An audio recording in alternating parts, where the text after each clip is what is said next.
both the French and British. Republican city-states such as Lichvi and Shakya flourished in India as far as 2,500 years back. The same democratic spirit is seen in the 10th century Uttar Merud inscription that codified the principles of democratic participation. This very democratic spirit and ethos had made ancient India one of the most prosperous. Centuries of colonial rule could not suppress the democratic spirit of the Indian people.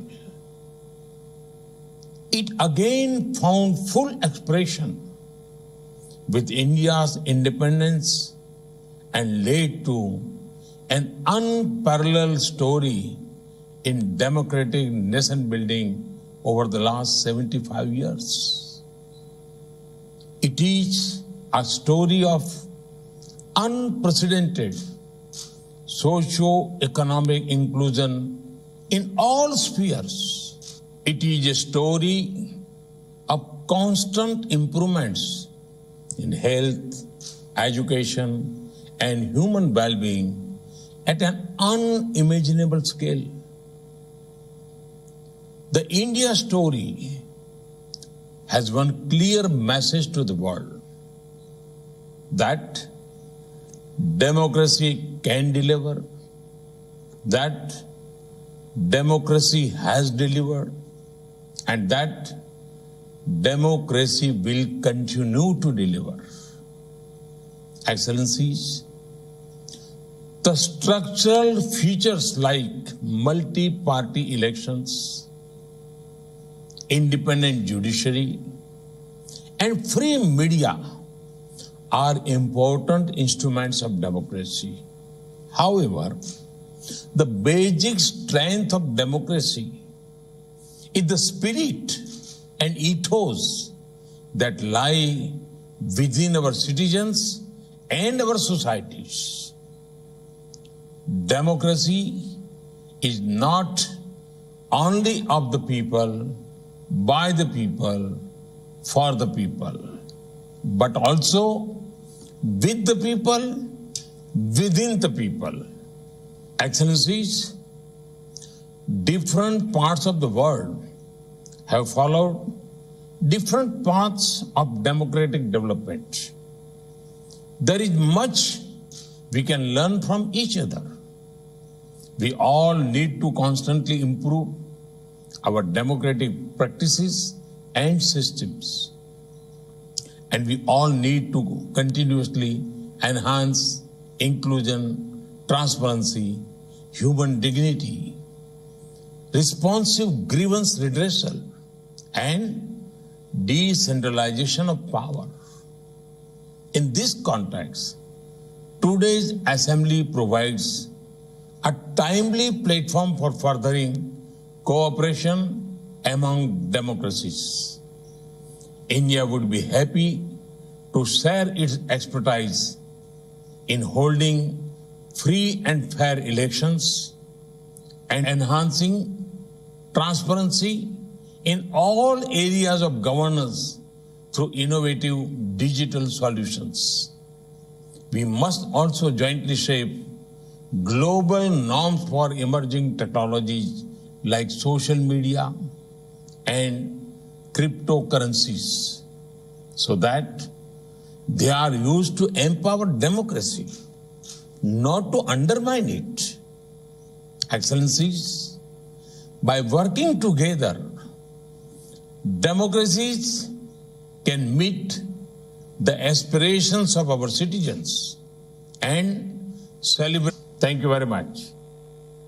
Thank you, Your Excellency. Next, the President of Maldives. Bismillahirrahmanirrahim.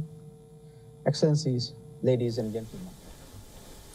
There was, of course, Indian There was, of course, Indian Prime Minister Narendra Modi delivering his speech at the Democracy Summit. We can go live now to our WION correspondent, Siddhan Sibal, who's in New Delhi and has been following that speech. Siddhan, perhaps for us you can sum up briefly the main takeaways from Prime Minister Modi's address there.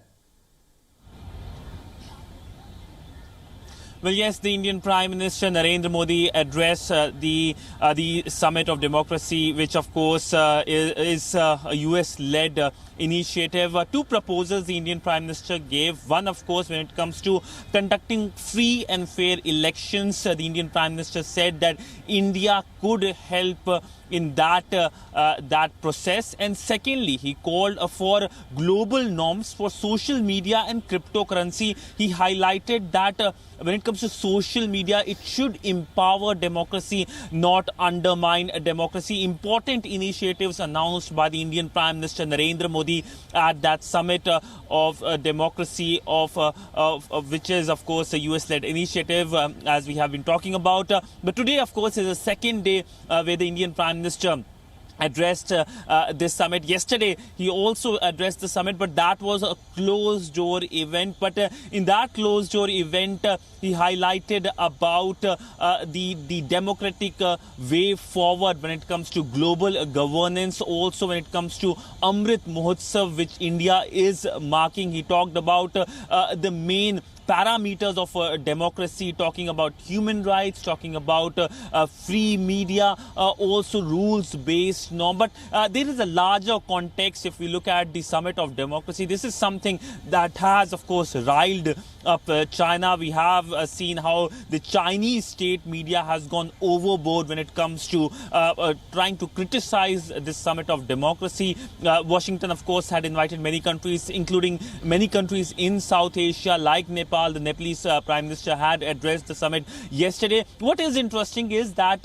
Washington invited Islamabad as well for this important summit, and Islamabad declined the invite. Now, many will see this decline. The Nepalese Prime Minister had addressed the summit yesterday. What is interesting is that Washington invited Islamabad as well for this important summit, and Islamabad declined the invite. Now, many will see this decline when it comes to participation in this summit at the behest of Beijing, given the close relationship between Islamabad and Beijing.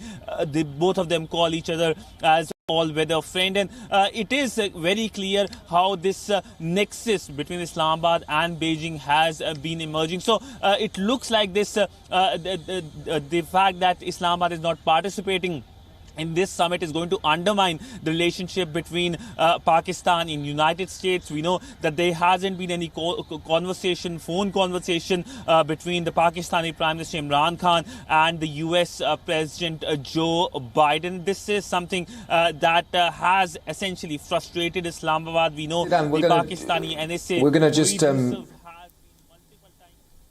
Siddhan, we're going to come away from you now, if that's okay, just because we have to move on to a story that we're getting more news on in Mexico, because there's been a deadly accident where a cargo truck with Central American migrants has crashed into a pedestrian bridge over a highway. It happened several hours ago now, but what we have found out is that at least 53 people have been reported dead, dozens more had been injured. The truck crashed in the southern Mexican state of Chiapas. It's one of the worst road accidents in recent years. Most of the migrant and refugees who were crammed into the truck were from Central America. According to local officials, almost 200 people were inside the vehicle. Some of them fled the scene for the fear of being detained by immigration authorities.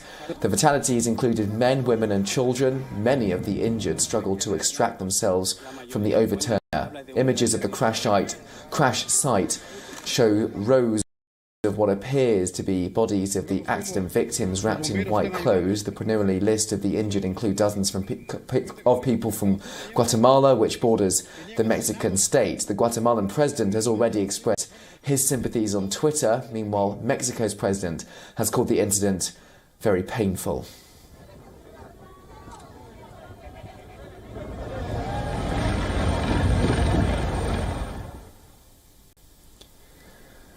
On to another refugee story now, and the Nigerian refugee crisis is entering its 7th year. More than 3.2 million people have so far been displaced in the northeastern region of the country. Some of these displaced Nigerians are now facing a new fear of being forced to return home. 7 years ago, Boko Haram militants killed Hawa Amaju Kukuda's husband. She fled her rural home in Goza and has since been living at the Bakassi camp in Maiduguri, the capital of Nigeria's northeastern Borno state. She and her 8 children share a 2-room mud-walled house. Life is tough, but she's terrified to leave. But like 300,000 displaced others, she might not have a choice. Borno State plans to close Maiduguri's camps by the end of the year, citing improved security and the surrender of thousands of fighters in recent months. Kukuda fears it is still They kill today, they kill tomorrow. Even in the farm, you will just be killed. Honestly, I can't go back because I have no shelter. Data from the Armed Conflict Location and Event Data Project showed 2,532 people had died in attacks in Borno by the end of November, compared with 3,184 in 2020. Idiat Hassan is director of the Abuja-based research organization, the Center for Democracy and Development. She says while the authorities can say the situation is not as bad, the violence has not stopped. Maybe in some parts there are cessation of hostility, but the Islamic State in the West African province continue to attack. In fact, there are hardly any week where there is actually no attack. Someone who may well be aware of that is Borno State Governor Babagana Zulum. His own convoy came under fire in October. Residents at Bakassi says he has offered them cash to leave. His spokesman said the governor would support anyone who wants to live elsewhere in Maiduguri rather than return home, and that he only approves and encourages safe, voluntary and dignified resettlement. Cricket now, and captain Joe Root and Dawid Malan have led England's fight back on day 3 of the first Ashes test against Australia in Brisbane. The prospect of an England defeat is now reduced, but the visitors still have a lot to do to save the game over the next 2 days. Travis Head had taken the game away from England with a devastating counter-attack on Thursday, and the lead quickly went past 200 when play resumed. With Mitchell Starc holding the other end up, Head continued to attack the England bowlers as the 50-run stand for the 8th wicket came up. That stand ultimately reached 85 before Starc holed out to a deep square leg off Chris Wokes for 35. Head wasn't done though, and he went past 150 for just the second time in Test history. Australia ended at 425 and England were staring at a massive 278-run first innings deficit. Australian captain Pat Cummins sent back Rory Burns for 13 in the first over after lunch to raise the prospect of an early finish. Hasbib Hamed and Dawid Malan started to rebuild before Hamid was caught behind off Starc for 27. England was 61 for 2 in 21 overs at that stage, but their fortunes changed from that point. The pitch had settled down into a batter's paradise, and the duo ensured they cashed in on the loose balls. Root in particular took on Nathan Lyon and became the first Englishman to cross 1,500 runs in a calendar year, as he finished unbeaten on 86.